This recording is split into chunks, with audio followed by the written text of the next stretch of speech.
right, good morning. Last week we talked about the big orange splot and drawing your own dream house. And this week I thought we would have fun drawing cartoon portraits, showing different emotions and linking color to emotions. Okay, so I'm going to show you how to do this lesson today. All right. The first thing that we're going to do, and if you can use any kind of paper you want. It can be copy paper, it can be drawing paper, and mine is just 9 by 12 inches. It's going to be horizontal, so the long way side to side. And what we're going to do first is fold it in half, and I'm just going to go side to side. And you want to make sure that it's even. You want your corners and your edges to be matched up. And now you just have a smaller rectangle. And then I'm going to fold bottom to top, line up my edges and corners. So now my paper is divided into 4 parts, right? Or fourths, like this. If you wanted more of a challenge, you could use a bigger paper and maybe do 8 different faces. But I'm just going to start with the 4 today. I'm going to use a Sharpie. You can use a pencil or anything that you have available. And the first thing that I'm going to do is just trace my fold. So I'm going to put in one vertical line and one horizontal line, so that you can really see my 4 different sections. And then we're going to put in circles or ovals for the faces. And these are really cartoony. So these are not going to look realistic. And if you make a mistake, it's okay.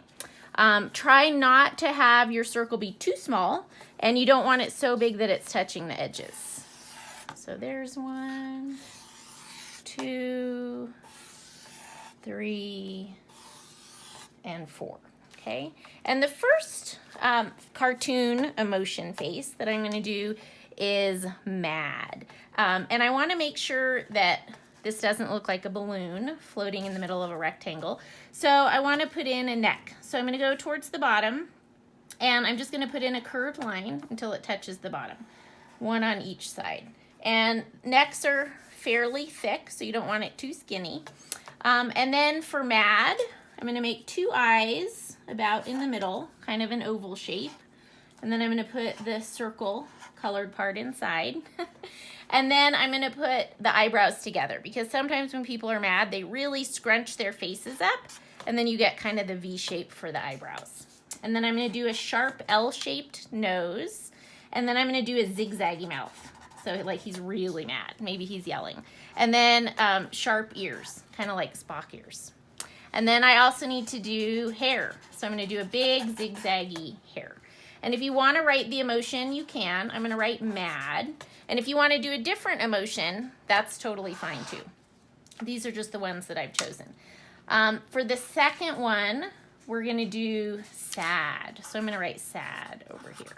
So I'm going to put in the neck so it doesn't look like a balloon head. And then I'm going to put in big oval or circle eyes. And then I'm going to put in a curve to show where the pupil is. So it's almost like he's looking down. And then I'm going to do a U shape for the nose and a really sad frowny face. And sometimes when people are sad, they cry. So I'm going to put in some little teardrops. I don't want to forget eyebrows. So I'm going to put little rainbow lines. And then on the side, I'm going to do little C shapes for the ears. Okay? And then for the hair, I'm just going to put in a few curved lines to show the shape of the hair, like that, okay? And then the one down here, I'm going to do happy, so H-A-P-P-Y. And I'm going to put in the neck, so we don't have a balloon head. And then for happy, I'm going to make big round eyes. I'm going to put in, I guess we'll try the circle in the middle. That looks really silly. And then eyebrows and the nose and a big smiley face like this. And then kind of ears like the number 3. And then I'm going to do curly hair. So I'm going to do like spirals up at the top. Kind of like that. Okay? And then the last one is your choice. You can do whatever emotion you want. I'm going to do surprised. And sometimes when people are surprised, their mouth is open like an oval. And sometimes you see teeth. Sometimes you don't. And I'm going to put in a little nose right here and big surprised eyes. And little eyebrows here. Little ears. And then I'm going to do hair that sticks up. because he's really surprised. But you can do whatever emotion you want. And then if you want to color this, you can think about what color you think of with different emotions. So again, you could use crayons, markers. I'm going to use colored pencils. So for mad, often people think of red for mad. So I'm going to use a red colored pencil. And you could use more than one color or just color everything that same color. And when you're using the colored pencil, the harder you push or the more you overlap, the darker the color. Okay, so if you want to show some different value of that same color, you can do that with how much pressure you put into your pencil. If I put a lighter pressure down, it shows a lighter color. So this is a softer red. And when I'm using colored pencils, I'm trying to go in the same direction. Same with markers, even crayons, okay? So I did the hair, and then I'm gonna go in and I'm just gonna do a light pressure for the face. So even the skin color on mine is showing the mad. You could do regular skin tone and then like crazy colored hair if you want, or whatever you want.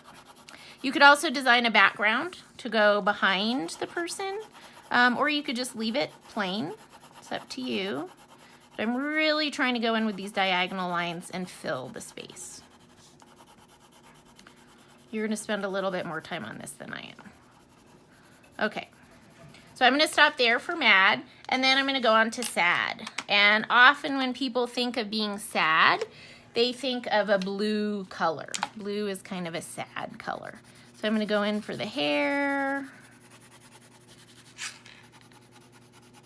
Trying to kind of follow the line, the shape of the hair. And then I'm gonna go in with the face and do, I could even have used a lighter blue or even a different color. If you think of multiple colors for the same emotion, that's fine.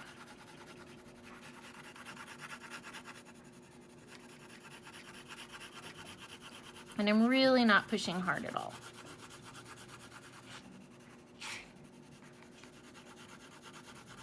Okay. And then for happy, when I think of being happy, I think of yellow, like a bright sunny yellow color. And yellow's a lot lighter, so I tend to press harder with the yellow so that it really shows up.